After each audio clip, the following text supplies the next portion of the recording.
गुरुदेवो महेश्वरः गुरुः साक्षात् परब्रह्म तस्मै श्री गुरवे नमः।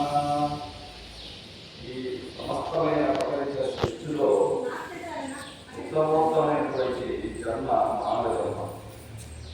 పశుపక్షాదులకు మానవులకు ఆహార నిద్ర భయ రాగ రోగము సమానమైన మానవులు జ్ఞానం పశుపక్షాలు వాటి సౌకర్యం కఠిన అయితే పెడతారు.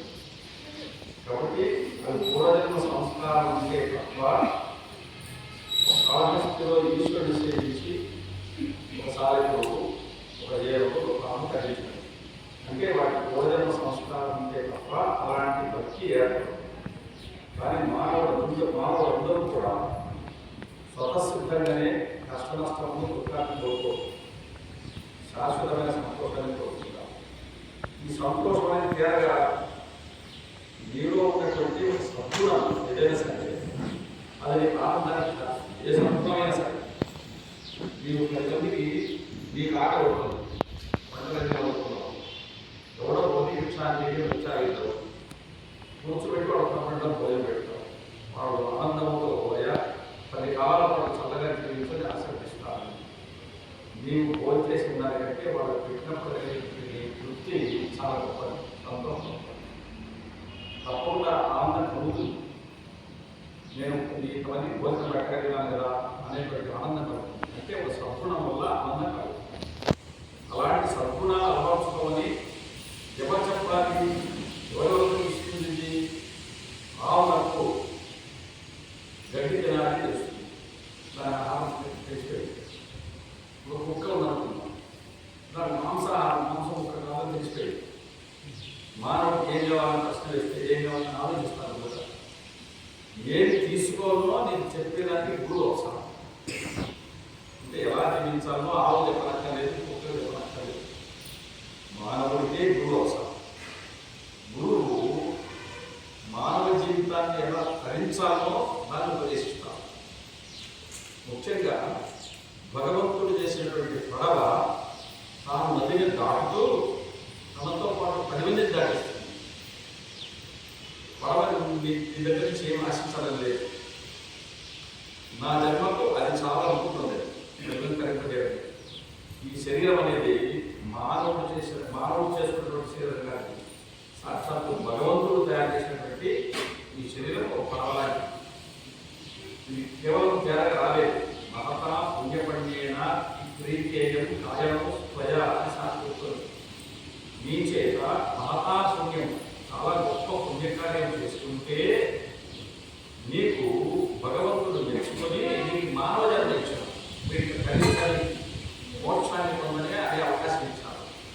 ఆ మోక్షం అనేది ఎలా వస్తుందంటే ఆత్మవత్ సర్వభూతాన్ని, లోకంలో ఉండే అన్ని ప్రాణులు కూడా ఆత్మవత్ నాలాంటివే అనేటువంటి భావనతో భూతదయ కలిగి ఉంటే తద్వారా అన్ని ప్రాణులు కూడా నీ వల్ల హాని చెందకుండా సంతోషిస్తాయి. కాబట్టి భగవంతుడు విశ్వాత్ముడు అంటే మనం ఒక్కరి జీవాత్మ, మనమంతా కలిస్తే విశ్వాత్మ అంటే అనేకమైనటువంటి ఆత్మల్ని తెలుసుకునే ఆత్మ. అవి భూతదయ కలిగి ఉన్నట్లయితే అతని వల్ల సమస్త భూతములు సంతోషించడం వల్ల, ప్రాణ సంతోషించడం వల్ల భగవంతుడు సంతోషిస్తాడు. అంటే తద్వారా భగవంతుడు సంతోషించి నీకు దగ్గరగా ఉన్నాడంటే నీకు కూడా అదే ఆనందం సంభవిస్తుంది.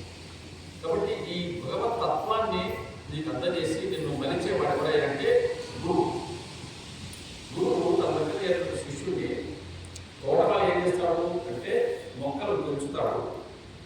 ఆ పెరుగుతున్నప్పుడు పక్కన కొమ్మలు పెడితే కత్తరిస్తాడు. అదే తోటమాలి నేను పెంచిన మొక్క కదా కత్తరిస్తే ఎట్లా అనుకో, కత్తరించి దాన్ని ఏ రూపంలో పెరగాలో ఆ రూపంలో పెంచుతాడు. అట్లాగే అర్చకుడు ఉన్నాడు.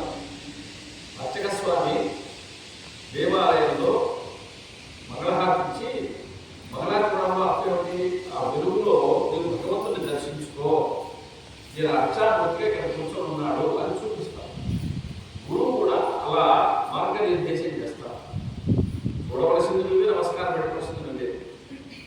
4 రోడ్లు కలిసే చోట ఒక స్తంభం మార్చుంటారు, 4 రెక్కలు పెట్టింటారు. ఈ రోడ్డు ఇక్కడ వెళ్తుంది, ఈ దారి వెళ్తుంది పెట్టింటారు. అది మనం కర్నూలు వెళ్ళు ఎలా అంటే కర్నూలు చూసుకుంటారు, కర్నూలు దారి చూపిస్తుంటే గురువు కూడా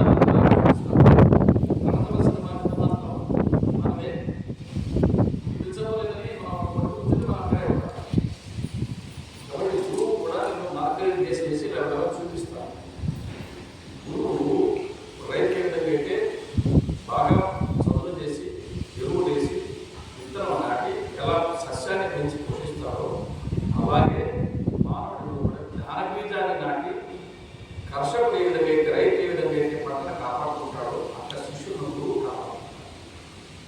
ఈ గురు శిష్య పరంపర అనేది తరతరాలు కొనసాగుతుంది. వివేకానంద స్వామి రామకృష్ణ పరమహంస వచ్చినప్పుడు నరేంద్ర రా అనిపించాడు. రామకృష్ణ పరమహంస అలా పిలిస్తే ఆశ్చర్యం, నా పేరు ఏంటో చెప్పారు, ఇప్పుడే కదా వస్తున్నాను, నా పేరు ఏంటో చెప్పారు. నమస్కారం పెట్టి అడిగాడు, నా పేరు నీకు ఎలా తెలిసారు? మన ఇద్దరి బంధువులు ఇప్పటి కాదు, గత జన్మలో ఉన్నది. మీరే గురువు, నేనే శిష్యుణ్ణి. ఈ లోకంలో సనాతన ధర్మం యొక్క భారతీయ సంప్రదాయాన్ని, భారతీయ ధర్మాన్ని లోకంలో ప్రచారం చేయడానికి మనందరూ వెళ్ళాలి అని మీరు ఆశించారు. నీవు ముందు వెళ్ళు, నేను వస్తానని చెప్పారు. నేను ముందు వచ్చాను, ఇక్కడ అమ్మగారు కూర్చున్నాను, నీకోసం మీద చూస్తున్నా, మీరు వచ్చారు అంటే నిజానికి రామకృష్ణ పరమహంస ఎక్కడ పెరగలేదు, తిరిగిందంతా వివేకానంద.